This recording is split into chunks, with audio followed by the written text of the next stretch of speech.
What's going on, everybody? And welcome to the 43rd episode of the CRZY podcast. As always, I'm your host, Stephen Gates, and this is the show where we talk about creativity, leadership, design, and all kinds of things that matter to creative people. And so as summer truly begins to descend on New York City, it's a little warm in the home studio today, but we're going to push through that because I really want to talk about something that I think goes along with a lot of the shows that we've been doing lately around emotion. We did a show on happiness, we did one on insecurity, and today I want to talk about something that really kind of dovetails into all of that, and that's slumps. Because the reality is that we all get them.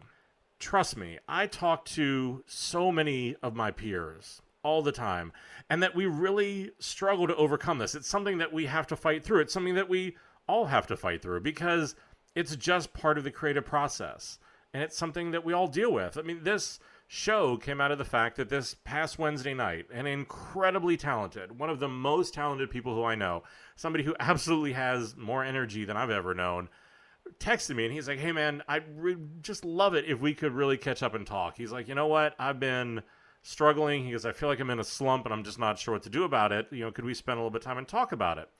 And that's the thing, is that this is a guy who travels all over the world with an incredible company, helping all kinds of different industries, different companies. And it's like I said, he is somebody that I look to for advice, somebody that I look to.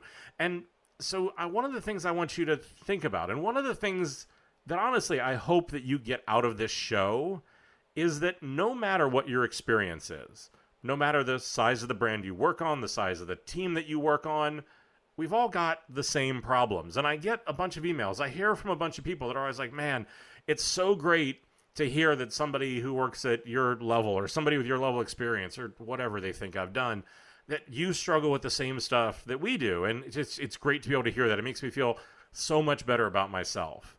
But that's the thing, is this creative condition that we all are working with, there is something incredibly unifying, very much alike in all of this, no matter what the size or the scale, that we all really share in something like that.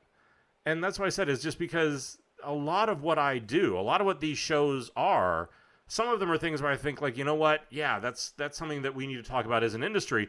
But a ton of it is also coming out of stuff that I'm struggling with, things that are going on in my career, in my job, in my life. Whenever I see things or see examples and think, man, I've heard other people talk about that. We should talk about that. This is one of those where just from Wednesday to Sunday, put this whole thing together, because that conversation that really happened with my friend really made me realize that this is something that we need to talk about. But like I said, it also really wants me to make sure that you guys know that nobody's crazy, nobody's different, that we're all struggling with the same thing, and that the main problem is it's just none of us are willing to talk about it. Let's talk about what we're going to do today. So today, once again, big fan of doing things in threes. Let's look at kind of what are the three things that surround creative slumps. And I think part of that is just, one is just looking at what are the different types. From there, taking a look at why do they happen. And then the last one, and I think this is the most important one, is how do you break them? How do you get through them? And this is some of the things that I've done. This is some of the things in talking to other people that they've done that work for them. And there's a myriad of different things. And so that's what we're going to cover today. Like I said, is we're going to dig in a little bit more about what exactly is going on with these sort of slumps that we all get into.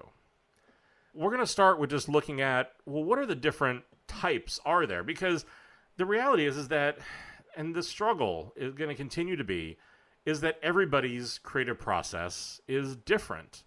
The way that you connect the dots, the way that you are creative is unique to you. And the reason why it's unique to you is because it's based on your experience, the things that have gone really well, the things that you struggled with, your life experiences, your emotional makeup, tons and tons of different stuff really affects the way that you see the world. It's why you can find so many different people that can see the same topic so vastly differently. Creativity is sort of an extension of that. And so that's going to be the challenge, is that here again, and I've said this on so many other shows, there's not going to be a magic bullet. So this is just going to be a guidepost for you to go through and try to identify where are you struggling with and how can you sort this apart for you. But the two slumps that they usually fall into, the two places where I find most of the time that I have conversations around this, are the first one is that it is a creative slump. meaning that these are the ones that affect your inspiration, your ideation, the execution of your creativity. How do you actually bring ideas to life? And as we've talked about in the past, there's then the evolution of just being the executor, and then you get into leadership slumps. And that these are the slumps where, you know what, you just feel like you aren't leading or driving your team with new ideas, with new processes, with new tools. Because the creative slump is very much about you as an individual, your work, your contribution. It's very introspective. Leadership slumps are different. In a lot of cases, I think they're probably significantly more challenging because it's getting a group of people to do something. It's affecting a group of people. And that's a real challenge because in a lot of ways, the creative ones are, it may sound weird, I think they're a lot easier. I can control me. I can control what I do, the inputs and the outputs into my process. Other people, I can suggest, I can tell them what I think they should do. How much they actually do it, that variable really leads to a whole different host of reasons for how successful you're going to be. But those are generally the two that I think we're going to work with today, because I think those are the two biggest ones that I hear about, like I said, are the creative ones. So these are the ones that affect your process, and leadership ones. These are the ones where, as you're trying to lead creative people, you're just getting stuck there. Let's move on and actually start to talk a little bit about why do these slumps actually happen. Again, we're going to revisit some themes that we've talked about in other shows. And the first one here is going to be self-awareness. One of the biggest reasons why I think slumps happen is because people don't necessarily realize that they're in a slump. And I've been the victim of this. This is something that I struggled with for a long time, where I wasn't actually self-aware enough to actually realize that I was in a slump or to be able to articulate it that way.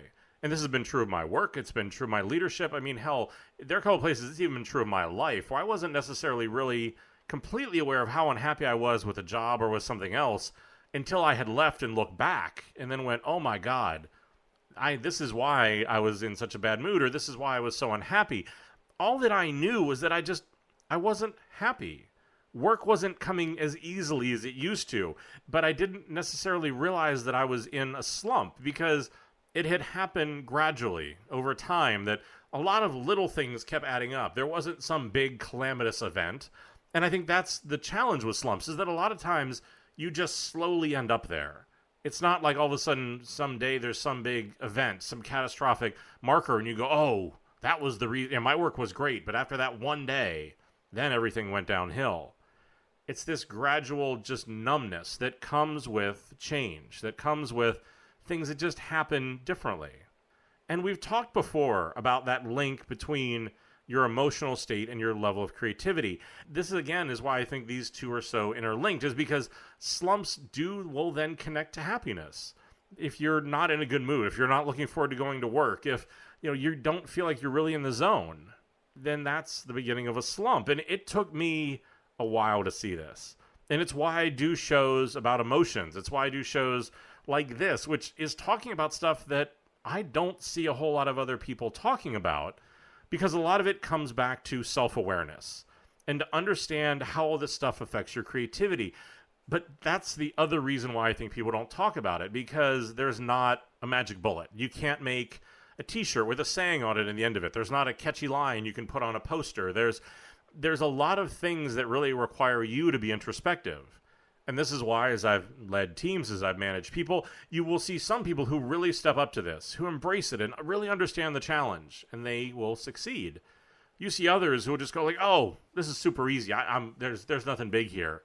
And they aren't really going to be honest with themselves. They don't have that self-awareness, and then they really struggle.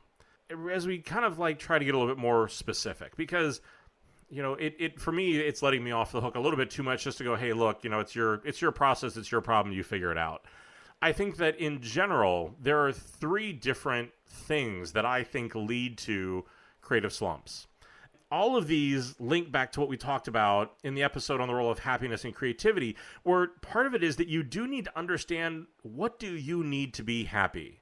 And how important each of these things are to you in your process. Like, what do you need to be successful? What do you need to stay inspired? And there's going to be kind of an undercurrent of all of that in these 3 things. Now, the first one, and this is the one that I'll see a lot, and again, I think this is one of those gradual change sort of things, is that it comes out of, honestly, getting stale.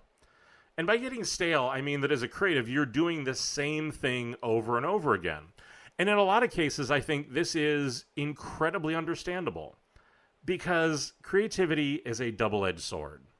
On the one hand, when you break through, when you find your voice, when you find something that you find is powerful or has an effect, it is natural to then want to hold on to that and to keep doing it, to keep having success.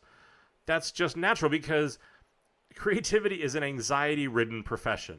We are given a problem with an unknown solution that we then have to create something out of nothing.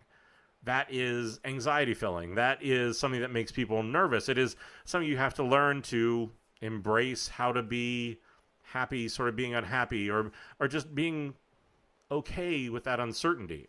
Here's the thing, is that if you hold on to that success, to that single way of doing things, that single process or execution or whatever it is, if you hold on to that for too long, then you're going to slowly go into a slump, because the reality is that as creatives, we thrive on the new. We thrive on growth. We thrive on finding that new solution, that new breakthrough, that new challenge, that just the rote repetition of one thing over and over again.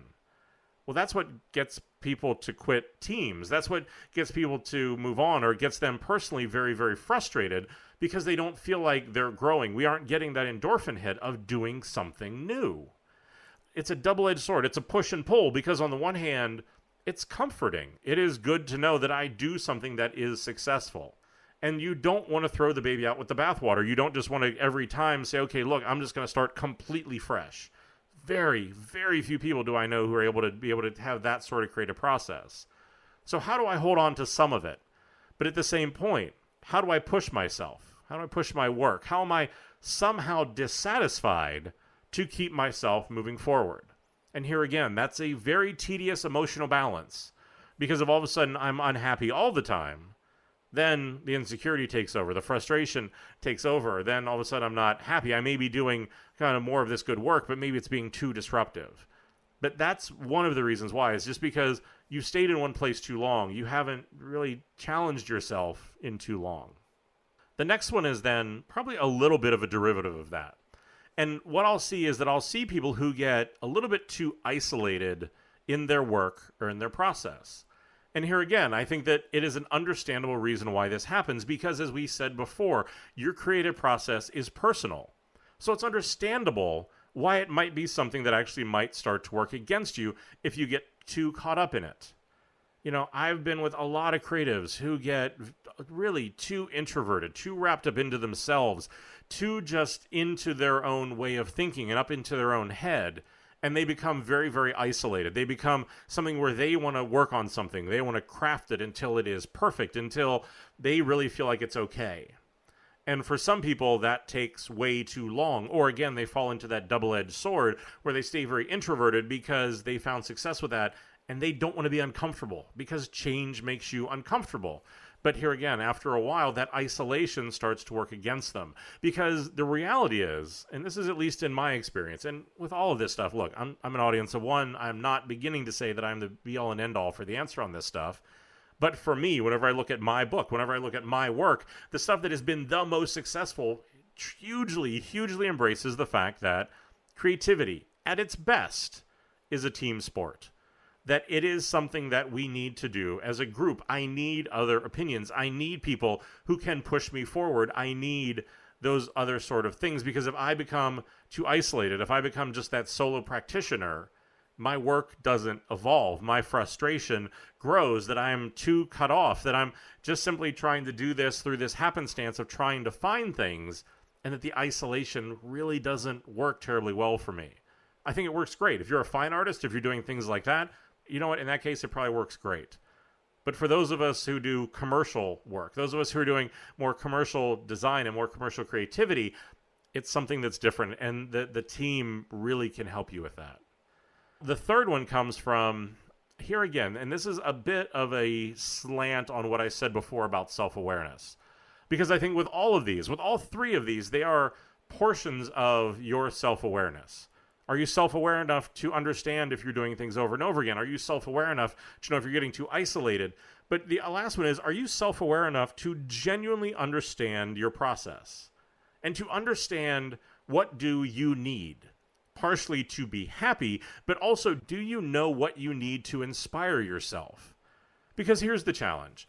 As you become more experienced, as you become more seasoned in the industry, as you do more work, you're going to find that you become less inspired by other people. This is something that I went through. And it's a challenge because very on in your career, you're mimicking other people. You're saying, hey, look, I'm really inspired by person X. I want to really make my career like them. I want to act like them. I want to create like them. I want work that looks like them. Well, then you go along and you start to find more of your own voice. Maybe your voice is a little bit different. Maybe you feel like all of a sudden your work is as good as person X, or maybe even a little bit better. So now they aren't quite the inspiration that they were before because you found your own way of doing things, and that now you don't hold them in such kind of awed esteem as what you did before. That's what's going to happen. But the challenge then becomes, as those people start to fall away, as you become more of your own person, this means you now have a much greater responsibility for your own inspiration. And that this is where you really can find a real challenge, because a lot of creatives don't understand their creative process, and then they don't understand what they need to get inspired. For me, I very much understand that I may be motivated by other creative directors, by other heads of design, by things like that. I rarely am inspired by them. What I'm inspired by are street artists. I'm inspired by chefs. I'm inspired by tattoo artists. I'm inspired by a whole host of other things that are connected to my industry that I can draw from, but they are not a direct correlation to that. And that's what I need to stay inspired. But I understand that I need to feed that engine. I need to do those things to keep myself happy. I need to be able to feed into that, to be able to keep myself fresh and to try to keep myself moving forward. And I've talked about this in the past. It's why I wrote a blog for 12 years. It's why I started doing a podcast, because for me, part of the progress as a leader, part of the progress as somebody who likes to think about what goes on in this industry, is to give away those ideas, because it forces me, very, very clearly forces me into moving forward, into continuing to push to have new ideas. I can't sit on what I did before, because whenever I give it away, whenever I talk about it, I can't come back and do another show about that. Can't write an article about that. Can't go to my team and talk about something if they know, because they listen to this too, that that's something I revisited before. So it forces me to continue to move forward and continue to evolve. So for me, that's a forcing mechanism that I use. And there's a bunch of other stuff that I'll do to try to stay inspired, to try to keep me thinking and working and looking. And sometimes it is working. Sometimes it's knowing that I shouldn't be working. But there's a whole host of those things that I'll do that really helps me line up and to keep me really inspired and moving forward. And so I think that probably is actually a good transition point to actually go through and to start to talk about what are some of the things that you do? What are some of the things that you can think about, or things that you can try to break out of your slump, or to try to keep yourself inspired, or to understand your process? Because I think that there's a lot of these things that can do that, because breaking out of a slump, I think, is a lot like getting in it. I don't know that there's going to be one thing that you're going to do, one podcast you're going to listen to, one article you're going to read, one thing you're going to see, one person you're going to talk to that all of a sudden, again, the heavens are going to part and it's going to rain champagne and puppies and everything is going to be incredible, and you go, oh my God, I'm back on track. It's not the way the human brain works. It's going to be a process of working it back, of starting to get back on that horse, of getting out of the rut that you've been in to start to get back on that path. And then once you're up on top of that, to continue to stay hungry and flexible and think about the different ways you can do things so you don't, again, start to slowly slide back down into, because that's the thing that I think wears a lot of creatives out, is it's the highs and the lows. The lows of being in that rut, the frustration that comes with that. Then you get the exuberant, that just endorphin rush of kind of like starting to find your way back, starting to find better ideas, get back on that horse. Man, that is awesome. But then, man, it's starting to trail off again, and my ideas aren't as good, and now I'm getting more frustrated, and then bang, I'm back in the rut, and over and over and over. It's not sustainable. And I think that that's one of the things that I try to think about is, in my process, in my way of doing things, what am I doing that is sustainable? Think about it like being on a diet, right? it's not that different, because if you want to lose weight, it's not about saying, look, I'm going to skip the cheeseburger for lunch today. What it's about is, what are the small changes that I can make that are sustainable, that I can continue to do over time that will help me lose weight? Again, it's not a fad diet. It's not doing things for 2 days. That doesn't fix the problem. Makes you feel better for 2 days, and you feel like crap because you went back and the diet didn't work. So this is like a diet for your brain. What are these sustainable changes that you can make? And I think that these are, let's see, 1, 2, 3, 4, there are 8 total of these things that I do to try to really make sure that I'm going through and I'm not just kind of like binge dieting for my brain. The first one for me, and we talked about this already a little bit, is to look at how can I evolve or purge my process. There's a bunch of different things that I think you can go on about this. I think on the purge side of it, the purge side I think can actually be a little bit more about your space or your process, or, and again, this could be about the physical place where you sit, your desk, your studio, whatever that is. Or it could be more mental about your process, where what I want to look around and I want to say, look, what is old? What is excess? What are the things that I can get rid of and bring in something new? Don't discount and underestimate the effect that a physical space can have on you. We'll talk about that a little bit more in a second, because there's a whole one of these that I have about just your space. But don't underestimate the power of what you actually surround yourself with on your creativity. But from a process standpoint, I am constantly looking at how I can change things up. How can I simplify them? How can I evolve them? What is it that I'm doing so that I can keep my work moving forward and not get stuck in that slump? Are there parts of my process that I'm like, man, that is really working well? I don't want to mess with that.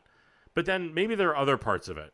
Maybe there are the ways that I start an ideation. Maybe there are ways that I work with my team. Maybe there are ways that, I need to be more introverted, extroverted, different things like that I'm constantly tinkering with. But that's the part of it for me, is that no part of my process is sacred. None of it came down on 2 stone tablets from a mountain, and that I can go through and actually change it up. I can work on it. I can evolve it. And that's the expectation that I set for myself, is to continue to get better, to never just simply settle and say, okay, look, I've really got it dialed in. I'm perfect. I don't need to work on anything. Here again can be a little bit of a double-edged sword, so you don't become some insecure, neurotic creative who's constantly never happy. Again, whole episode on that you can go listen to. But that's the thing, is how do I find a healthy balance in that? Now, the next 2 really go with people, and specifically about bringing in outside people into my process. And I think that I really try to seek out 2 very distinct groups to help me keep my perspective, to help me get out of a slump, to help me look at the way I do things. Now, the first one is to, how do I find a group of people who change my perspective? Because like I said before, I find a huge amount of inspiration in talking to people who are in other industries, but people who we still share the creative condition, the creative process. So for me, these are people like photographers and chefs and tattoo artists and toy makers and all kinds of different things. But what we can do with that is that we have a shared bond around the creative process. We have a shared bond in the process. But the output of that, the approach, is so different that, again, if I'm talking to a tattoo artist, this is somebody who is creating art that you get one shot at. Whenever you put a line into somebody's skin, you can't go oops and go back and erase it.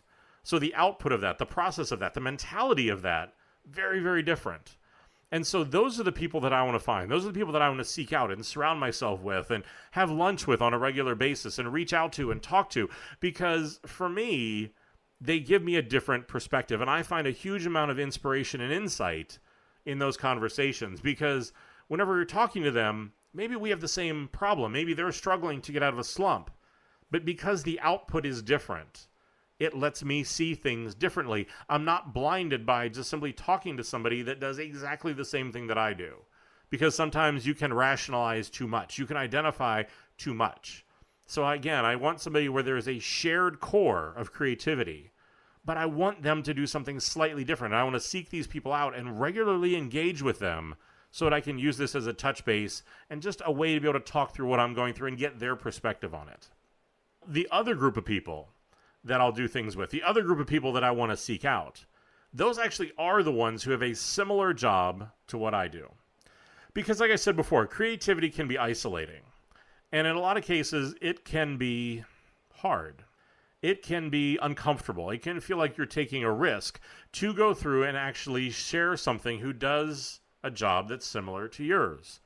But I find that one of the best things that I can do is to call up a peer. Call up somebody who does something similar to me.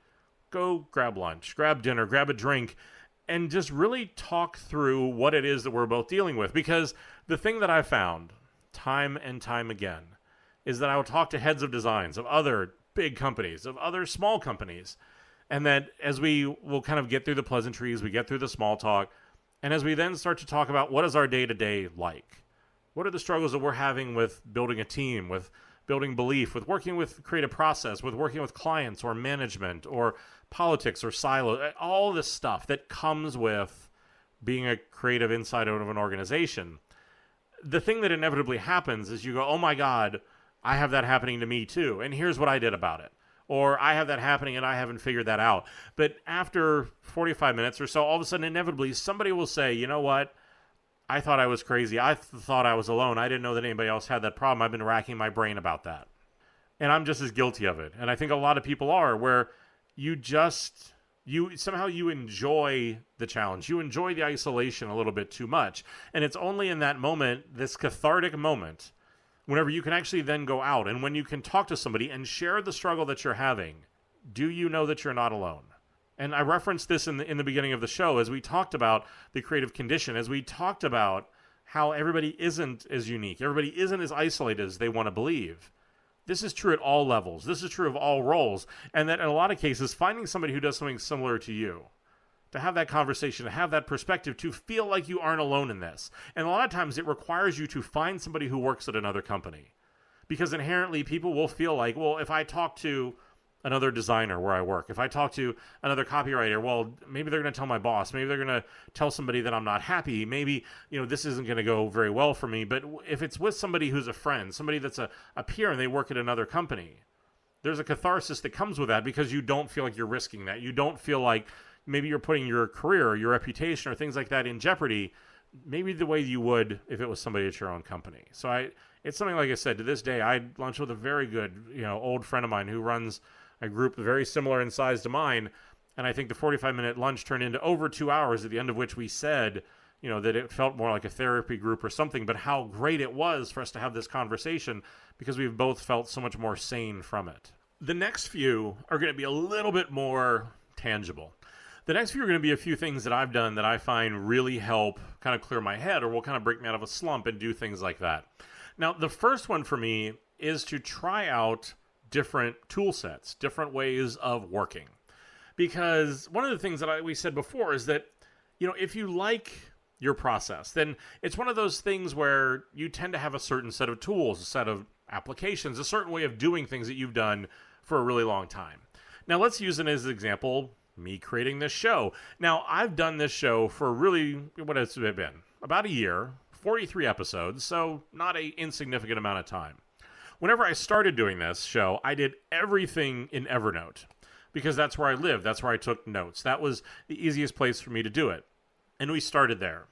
And after a little bit, I realized that it was great for some of the initial ideation, but whenever I actually did this show, it wasn't really working for me. It was hard for me to actually record it and sound convincing as a storyteller. So I evolved. And then I started in Evernote, but then I would essentially build decks like I was going to be on stage in Keynote. They'd be simple, no visuals, but then I could sort of page through them as I went through. And that worked for a while. But then again, I kind of felt like, I'm starting to get into a little bit of a slump in the show. I'm not quite as motivated as I used to be. Maybe I need to change up the tool set there. And so recently I discovered a new tool that has revolutionized the way I've done this show. I've been more productive in the past 3 weeks than I have been in the past year because, again, I changed up the tool. And there's a new one that I use called Milanote, Milanote, which is basically like a mix of Post-it notes and Evernote. So it's the same sort of idea, but it lets me work differently. That it lets me be able to kind of block out the show more quickly. It lets me go through ideas more quickly. I'm just much more inspired. I work much more freely. It's been a real great evolution for me. But it was that evolution in the tool that helped me think more quickly, helped me think more clearly. So here again, don't be afraid to mix some of those things up. And look, if you always have to design in Sketch every day, or if you always know that it's going to end up in a Word document, think about, what are you doing in the inspiration phase? Are you sketching? Are you writing things down? Are you doing mood boards? Are there other things that you could be doing along that process that maybe you could mix it up a little bit more to be able to help you kind of see things a little bit differently and to be able to just do something a little bit different and make it feel a little bit more fresh? The other one that I'll do, and this is very much based out of a lot of years of working with creative teams, that I know that one of the things that is a fantastic motivator for creatives is panic. And sometimes I need to induce panic in myself because creativity a lot of times is born out of pressure and the ability that I have to get something done. You can probably think about this. How many times have you had a month or 3 months or something to do a project and you didn't really buckle down? You didn't really get creative until that last week or maybe those last couple days before the deadline. So one of the things that I'll do is then to force that panic, for lack of a better way of saying it, by setting a deadline. To be able to say, I'm going to get my portfolio site done. I'm going to get this project done. I'm going to get the next podcast done by this particular date or this particular time, no matter what. And if I don't do it, there's going to be some repercussion. Not going out to dinner, not buying myself a new video game, not going to that movie. Like, there's got to be some consequence to it. And this is the hard part because you have to hold yourself accountable to it. And it's easy to let yourself off the hook. To be able to go, you know what, I missed the deadline, but there's no real consequence. Nobody knew I was going to launch the site. Nobody knew what show I was going to do, so, it's okay. But here again, slumps are made of those little compromises. Slumps are made of all those little reasons why you just rather do the easier thing than the hard thing. Think about that, about setting a deadline and forcing yourself into panicking a little bit, because like I said, a lot of times that's a great way to actually really empower creativity. The next one we touched on just a little bit already, and that was to look at how can you empower the space that you work in. Like I said, don't underestimate the power that can have. Whenever I record this show, whenever I work from home, I have a room in my house that is my studio. Very, very deliberately set up to be creative, filled with the things that I love.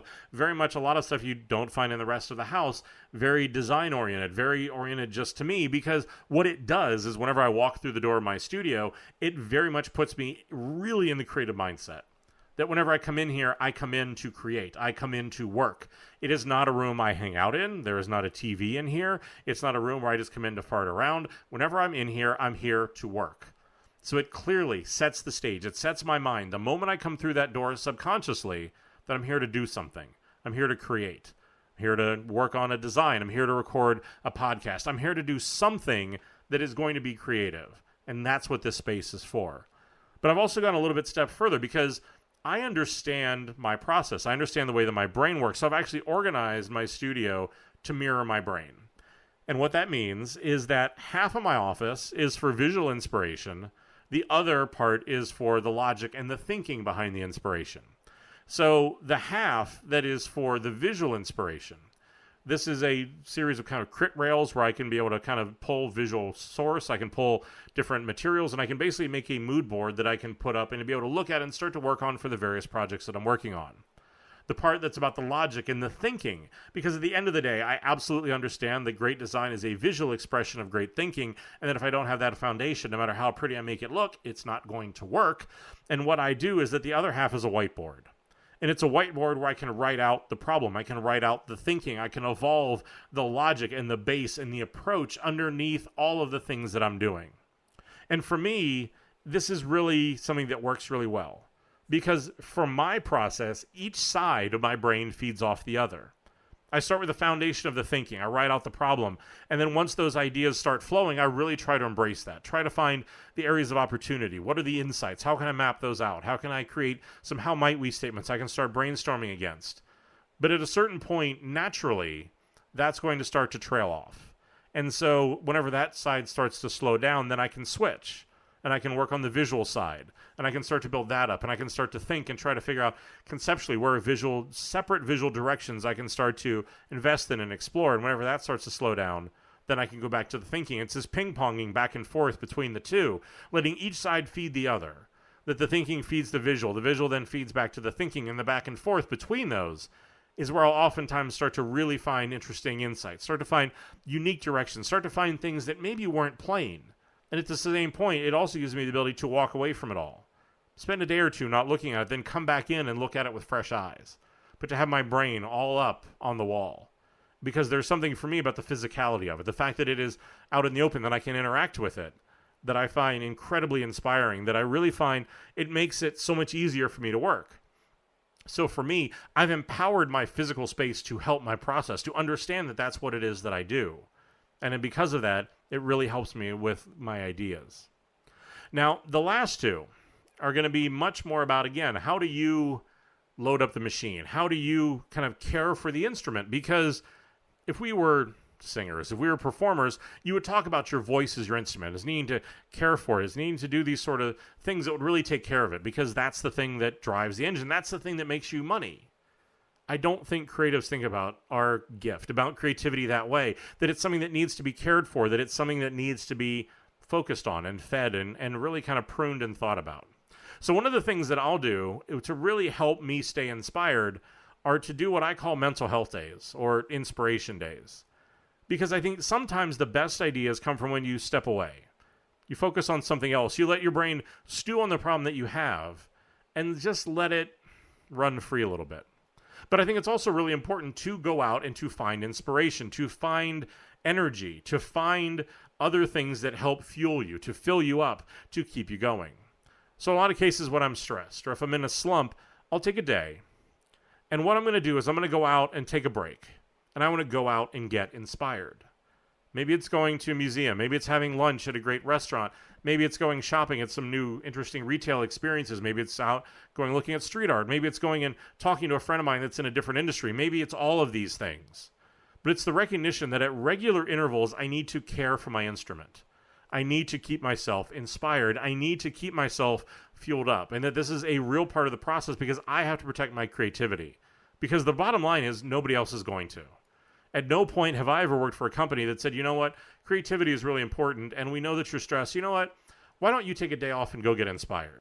Very, very few companies do that. I think, most famously, people will talk about Google and the 20% time, where they will let their employees spend 20% of their time working on things that inspire them, that can help the company. But those are blindingly rare. Just understand that you need that. You need that time. You need the time to refill your process, to refill what it is that you're doing to keep yourself motivated. And so much of this is going to come back to the last point. We did a whole episode on it, and it's happiness. And the reason why I did an entire episode on it is because it plays a huge part in what we do. Because one of the biggest ways to avoid a creative slump is to actually understand, what do you need to be happy? And for me, this is understanding that I know I'm not going to get everything I need to be happy from a job. I'm not going to stay inspired just from my job. I'm going to get 60 to 70% of what I need to be happy from my job. And let's be clear, when I say that number, is that 60 to 70%, that's when I love my job. That's whenever it's going really, really well. That's whenever I feel like we're really making an impact and we're really doing something great. Maybe I'm at 70, 75%. That's not awesome. Because that means a quarter of my life, maybe up to half of the time, I'm not going to get what I need just from a job. You need to understand that. Maybe your percentage will be different. Maybe you absolutely love it. It is everything. You live and breathe. The sun rises and sets just for your job, and it gives you 100% of what you need. Most people, I find, that's not the case, but you know what? Everybody's going to be different. We're not here to judge it, just the way it is. But this is my thing, is that this is why I do other things to stay inspired, because I really struggle if I'm one-dimensional. Whenever I take those personality tests, it comes back and says that I'm a big-picture person. If I'm not working on big-picture things, I get bored. And that's not the thing. I'm not the person who's phenomenal in being just in the little details all the time. So what do? I speak, do podcasts, do street art projects, do all this other stuff to try to help supplement that. But that's the thing, is that I know what I need to be happy. I know what I need to do to keep myself inspired to try to stay out of those slumps. And like I said, just because I know all this stuff doesn't mean it still doesn't happen. Trust me, I'm not going around all the time in this just state of euphoria, loving everything that's going on. I'm just as susceptible to it as everybody else. In some ways, I'd actually say that it probably actually makes it worse on me, because now I'm very aware that I understand everything in theory, but I'm just sort of sucking at it in actual practice. This is the thing, is that how you get through your slump is going to be unique. Because like we said before, your process, your leadership style, what you need is going to be unique. So in many cases, I think what it comes down to is your willingness, your ability to figure out what works for you. What's going to keep you inspired? What's going to keep you happy? What's going to keep you dissatisfied and moving forward? Are you somebody that can do it on your own? Can you self-power your process? Can you self-power yourself into that constant evolution? Or do you need other people? Do you need a strong boss? Do you need a compatriot? Do you need somebody who you can talk to, whether it's somebody at work or your wife or a friend or somebody else who's going to keep pushing you forward on that? Are you able to continue to do this, to grow, to stay inspired, to continue to evolve your creativity? Because for so many of us, that's the thing. We're not going to be happy on what we did yesterday. This is why when I look at my book, all I see is the mistakes. I see the places where tech could have done something better, where I should have had a better idea, where if only the client would have bought off on something, it would have made all the difference. It's hard for us to step back and just take credit for the success. We are wired to try to find the better, to try to find the new, to try to find the different. It's often, though, embracing that comfort is the enemy of greatness, that thought really resonates for a reason. Because for so many of us, the human condition means that we want to be comfortable. We want to understand what it is that we're doing, but it fights with the creative condition that wants something new, that wants evolution, that wants growth, that wants something different. But the problem is that hunger doesn't come with answers. It doesn't come with an easy way to be able to say, you know what, I need to do something different. What the hell is that? I need to evolve my process. How the hell do I do that? I want to be doing better work. What the hell should it be? And this is where the personal challenge comes into this, is because we get the insecurity, we get the dissatisfaction that comes with creativity. But like I said before, and if you don't know what it is, Google it, but like the greatest American hero who got the super suit, it was missing the manual. And that's the problem, is for each one of us, the manual is going to be different. The manual is going to be unique. And it comes from work and reflection, a lot of those other things, that's what's going to make your process great. That's what's going to keep you out of that slump. And so I think for all of these things, whether it is a creative slump with your work, whether it is a leadership slump, I think in both cases, a lot of these things hold true. A lot of these techniques hold true. What you're applying it to may be different. Like I said, as weird as it may sound, I feel like the creative ones, the personal ones, are probably a little bit easier because you can control those. The leadership ones can be a little bit more taxing. They can be much harder, because I think that's the thing that very few of us want to admit to, or at least want to admit to publicly, is that in many cases leadership is lonely. Leadership is hard because you have to be the one that is the positive face for the team. You have to be the one who is motivated. You have to be the one that is coming up with new ideas and to push them forward. But then that's the challenge, is that as a leader, if you aren't doing that for yourself, if you aren't keeping yourself inspired, how the hell are you going to inspire anybody else? How the hell are you going to push them forward? So again, you've got to care for your instrument. You've got to spend time for your process, for your team's process, to continue to look at this and invest in it and understand it. Hopefully, once again, this has been helpful. If you have anything more you want to talk about, if you have any questions, if there are things you love, things that you hated, the best way to keep the conversation going is the Facebook page. Go to Facebook, type in the Crazy One Podcast, and like that page, because every day I've got people who are asking me questions. We're sharing thoughts. I'm sharing articles and things that I'm finding. It's where the community is getting built up around all this stuff. So I would highly encourage you to go participate in that. If you found any of this show useful, you wrote any notes, you found anything that was good about it, please do me the favor. Head over to iTunes, head over to your favorite podcast platform and leave a review. It makes a real difference and brings more people into the show. If you want to find out more about the podcast, if you want to find some related articles, or if you want to get the show notes for this show, go to podcast.stephengates.com. Stephen is STEPHEN.com.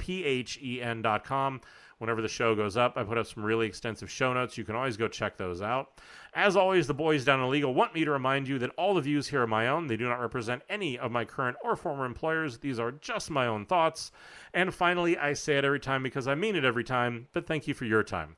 I know that time is truly the only real luxury that any of us have, and I'm always incredibly humbled that you want to spend any of it with me. Go out there, figure out your process, break down some walls, make yourself uncomfortable, and as always, and until next time, stay crazy.